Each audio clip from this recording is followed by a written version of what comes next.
투자는 민첩한 여우처럼. 안녕하세요, 길쭉부서 사이클 투자자 샌드박스입니다. 자, 이번 시간에는 금과 은 조금 더 장기적인 관점에서 다시 한번 분석해보는 시간이 되겠습니다. 최근 국제 금 가격, 자, 이 수렴 구간에서 하방 이탈하면 하락 전환, 그리고 상방 돌파한다에 눌리면 상승 전환이라고 이렇게 말씀드렸는데, 현재 국제 금리스는 하락 전환하여 가격 전개가 되고 있습니다. 그래서 현재 그 피보나치 되돌리 0.5 구간에서 현재 1856불에서 가격이 위치해 있고, 그래서 앞으로 어떻게 흘러갈 건지, 자, 그래서 추가적인 분석을 해보도록 하겠습니다. 자, 구독, 좋아요 한 번씩 눌러주시고요. 현재 이 은값도 마찬가지로 일단은 상승 채널을 이탈한 모습을 보여주고 있고요. 차트 분석하기 전에 좀 더 중요한 게 있기 때문에, 자, 이걸 가져왔습니다. 현재 지금 중요한 게 국채금리가 올라가게 된 부분이 있고, 그래서 국채금리가 올라간 거에 대해서 수요가 이 국채 쪽으로 물기도 한 이런 부분이 있는 거죠. 자, 상대적으로 금과 은은 이렇게 채권 수익률이 올라가게 되면은 조금 부진한 모습을 보일 수 있고, 두 번째로 이 통화량인데요. 이 통화량 M2가 현재는 이 긴축 정책으로 인해서 조금의 감소하고 있기 때문에, 자, 이런 부분에서 현재 돌파를 못하고 다시 한번 조정이 나오면서, 자, 이렇게 세 번의 상승이 일어났지만 다시 한번 이렇게 조정세로 가는 게 아닌가라는 말씀을 들어볼 수 있겠습니다. 자, 이렇게 큰 박스 레벨도 한번 생각해 볼 수가 있겠고, 그래서 통화량과 그리고 채권 CPI 대비 수익률에 대해서 이 자료를 가져왔습니다. 자, 레이 달리오의 변화하는 세계 질서의 책에 나오는 내용 중 하나인데요. 보시는 것과 같이 이제 1850년도부터 현재까지의 연평균 현금 수익률은 1.2%라고 합니다. 그러니까 CPI 소비자 물가지수 대비 이 채권 투자했을 때 연평균 수익률이 어떻게 했냐, 그랬을 때 국채 투자를 했다면 이 국가별로 해갖고 평균적으로 이렇게 산출했을 때 연평균 1.2%가 나왔고, 금과 같은 경우는 1850년도부터 연평균 수익률을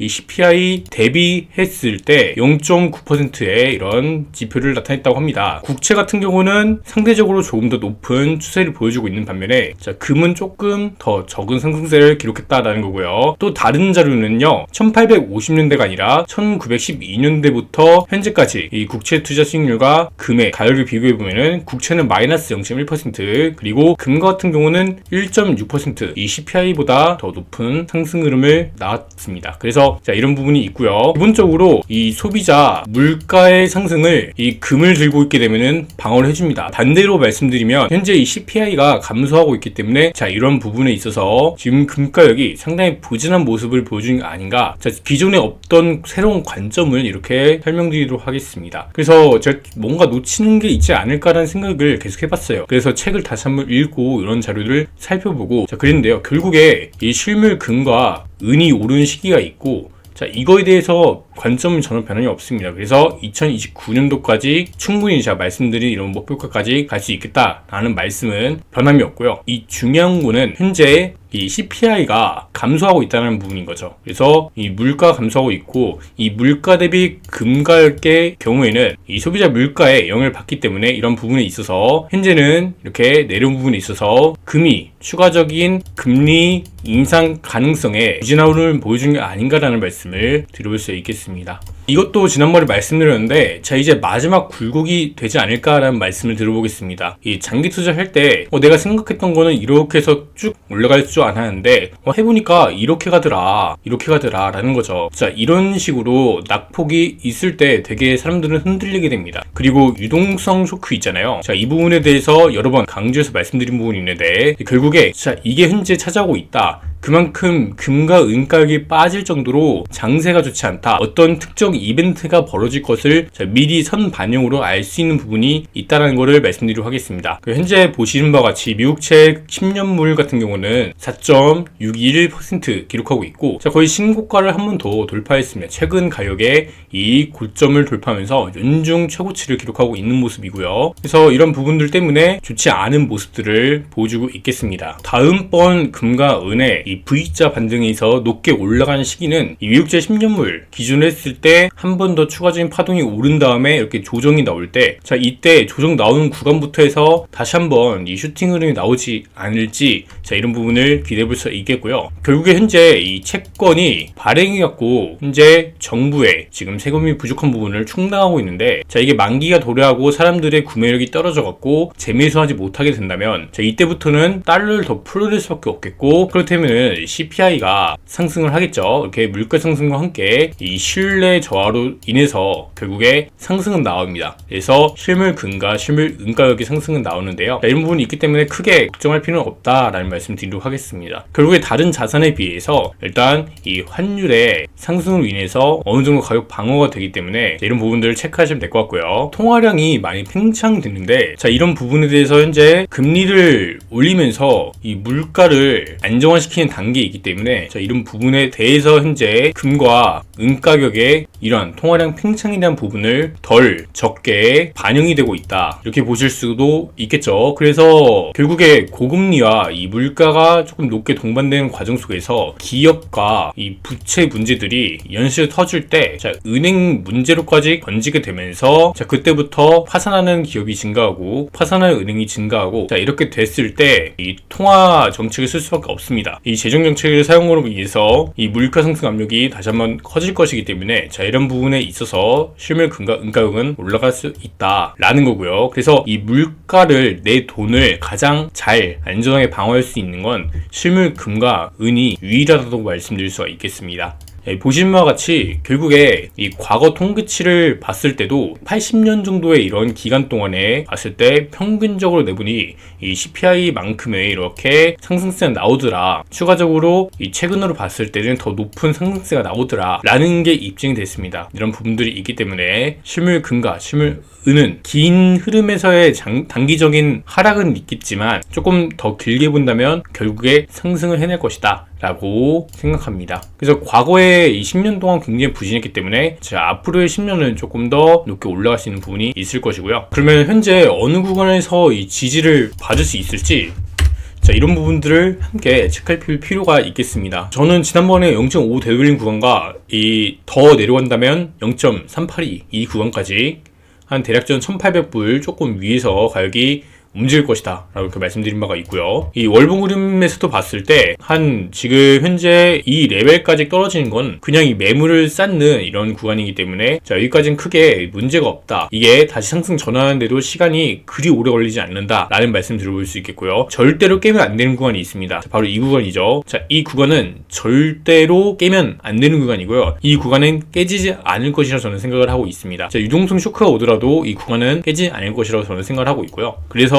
제 생각에는 그래도 이 구간이 최종 유동성 엄청나게 은행이 망한 거다, 약간 그런 때가 터졌을 때 내려갈 수 있는 한계 지점이 되지 않을까라는 부분을 말씀드릴 수 있겠고, 그래서 즉시 만약에 어떤 이슈가 생겨갖고 상승 전환이 다시 될 경우에는 자, 이런 식으로 해서 올라갈 수 있는 부분도 있겠죠. 그래서 아직까지 이 상승 트렌드는 유효합니다. 그러나 이렇게 상승 오는 과정 속에서 물가로 덮치고 이 채권의 금리가 올라가면서 이런 부분에 대해서 상대적으로 이 금에 대해서 매력도가 시장에서는 떨어진다 라고 이렇게 판단을 한 것 같습니다. 마찬가지로 은가격도 이 구간을 깨지면 안 됐었는데 이게 참 깨지는 게 답답하고 좀 많이 화나기도 합니다. 그리고 이 COT 차트도 결국 내려간 다음에 이게 반영이 되기 때문에 크게 의미가 없어요. 너무 후행하고 그냥 보조지표 중 하나로 사용하는 게 맞지 않겠나라는 말씀을 드릴 수 있겠습니다. 지금 현재는 이 하락 채널 과정 속에서 지금 이 구간 일단은 도달한 모습이고요. 그래서 소폭에 조금 더 이렇게 내려갈 수 있는데 한번 반등도 나올 자리다 라고 보여줄 수 있겠고요. 마찬가지로 월봉 캔들에서 봤을 때 일단 이 주황색 트렌드는 깨지지 않았습니다. 아직까지 이 상승 추세가 이어져 오고 있고요. 이 상승 추세라는 게 코로나 이 바닥을 기준으로 했을 때 상승 트렌드인 거죠. 자, 이렇게 상승 트렌드를 하나 더 그어볼 수 있겠고, 자, 작년 10월부터 올라오는 상승 트렌드는 이탈했습니다. 그래서 지금 가장 베스트 시나리오가 이렇게 매물을 아래까지 그려주는 게 가장 이상적인 시나리오로 볼 수 있겠고, 그래서 이렇게 매물을 쌓았을 때 올라가는 부분이 있지 않을까라는 말씀을 들어보겠습니다. 그래서 만약에 은행이 무너지고 자, 이런 유동성 쇼크가 올 경우에는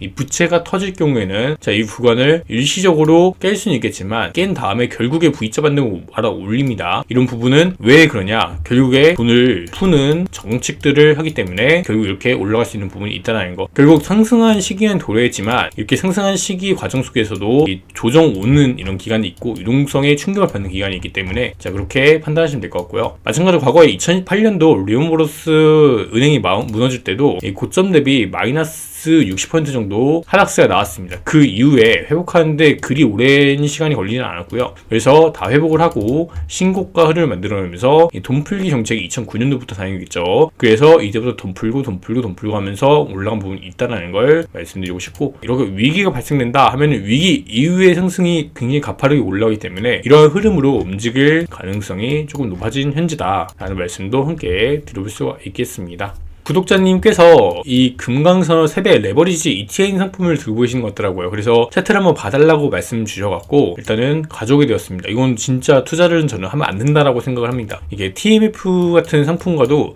크게 결이 다르지 않다고 생각을 해요. 그래서 일단은 단기적으로는 이 구간 지지 라인은 다 왔지만 저 이것도 이탈해가고 하락으로 해서 더 내려갈 가능성도 있지 않겠냐라는 말씀을 조심스럽게 들어볼 수가 있겠습니다. 자, 왜냐하면 결국에 이 실물 금보다 더 취약한 거는 이렇게 금광 이런 광산주가 조금 더 하락세가 클 수가 있습니다. 그래서 이런 부분들 때문에 일단 금보다 더 리스크가 좀 더 크지 않을까라는 말씀 드릴 수가 있겠고, 그래서 기본적으로 이 300짜리이기 때문에 굉장히 위험합니다. 이거 마켓 타이밍을 되게 잘 잡지 않는 이상은 여기서 큰 수익을 내기가 좀 많이 힘들어요. 난이도가 더 높기 때문에 이건 저도 어떻게 해라라고 이렇게 말씀드리기 어려운 부분이 있습니다. 왜냐면 이미 이런 부분에서 구입을 하셨을 거라고 생각을 하는데 이미 고점 대비 마이너스가 이 단기 고점 대비 마이너스가 46%, 47% 이렇게 찍혀 있습니다. 그렇기 때문에 저만께 손절 내라고 했는데 여기서 이만큼만 반등 나와도 이 마이너스 폭이 얼마나 줄어드냐면 47%에서 이 구간만 반등 나와도 26%로 크게 떨어집니다. 그래서 자, 이런 부분들이 있고, 만약에 갖고 있으라고 말했는데 이탈해 갖고 더 내려가게 되면은 진짜 마이너스 83%, 90% 이렇게도 찍힐 수가 있기 때문에 자, 이런 부분에서 되게 위험하다는 말씀을 먼저 드리도록 하겠습니다. 이 금과 은이 대세 상승 시기에는 금강주도 올라가게 합니다. 근데 금강주가 올라간 게 엄청나게 큰 폭으로 올라가진 또 않더라고요. 그렇기 때문에 실물 금과 실물 은 투자가 가장 안전하다. 특히나 레버리지 상품은 더 위험하다는 말씀 드릴 수가 있겠고, 그래서 해야 된다면 제가 이 상품을 작년 10월 달에 이 구간에서 한번 설명드린 바가 있었는데요. 약세로의 가격 전환이 되어버렸기 때문에 1차적으로 이 구간이죠. 98불 이 구간을 지지로 닿아줄지, 추가적으로 낙폭해서 이 89불 이 라인까지 지지가 닿아줄지 어떻게 흘러갈지는 정확히 알 수가 없습니다. 왜냐면 유동성 충격이 발생될 때 가격이 시장의 심리에 의해서 더 내려가고 조금 덜 내려가고 이런 게 발생될 수도 있고, 그리고 어떠한 이벤트가 또 이렇게 나올 수가 있기 때문에 이런 부분은 있겠고, 그래서 당분간 좀 조심해야 되지 않나라는 말씀을 드려볼 수 있겠습니다. 실물 금과 실물 은 같은 경우에는 괜찮습니다. 실물 금은 특히나 저는 괜찮다고 계속 말씀드리고 있고, 실물 은 같은 경우는 제가 그래서 계속해서 말씀드린 게 이제 숏포지션 제가 말씀드린 그 구간부터 그래서 이제 여러 번 말씀드렸죠. 근데 그거는 개인의 선택이기 때문에 이것도 마찬가지로 레버리지 상품이기 때문에 위험합니다. 그래서 그냥 딱 리스크를 방어할 정도로만 접근하는 편이 조금 더 좋겠고, 그래서 일단 이탈했기 때문에 이런 부분이 있다는 거를 다시 한번 말씀을 드리겠습니다. 그래서 제가 그래도 다 맞출 수는 없겠지만 최대한 이렇게 노력을 해갖고 좋은 정보를 전달해 줄 수 있도록 노력을 하겠습니다. 결국 핵심만 말씀드리자면 이 소비자 물가 지수가 올라가게 되면은 이거 대비 연수익률은 실물 금을 들고 있을 때 뛰어납니다. 좋습니다. 근데 다만 지금 현재 빠지는 거는 이 CPI 소비자 물가 지수가 내려가고 있다, 감소하는 부분이 있어서 일단은 이 작년 10월부터 올라간 게 어느 정도 선 반영이 되었다, 이렇게 판단하는 것 같고, 추가적으로 이 긴축 등과 이 긴축에서 오는 이 위기 등으로 인해서 이 시장은 이렇게 반응한 게 아닌가 라는 말씀 드리고요. 결국 가격이 먼저 떨어진 다음에 그 다음에 뭐가 등장한다? 뉴스가 등장합니다. 이 뉴스가 나오기 전에는 이렇게 유출을 먼저 해볼 수가 있는 것이죠. 그래서 이런 부분들이 있고 앞으로의 방향성까지 함께 살펴보는 시간이었습니다. 자, 이어서 나스닥과 TLT, TMF, 환율 분석까지 추가적인 영상 업로드를 할 테니 많은 관심과 사랑 부탁드리겠습니다. 감사합니다.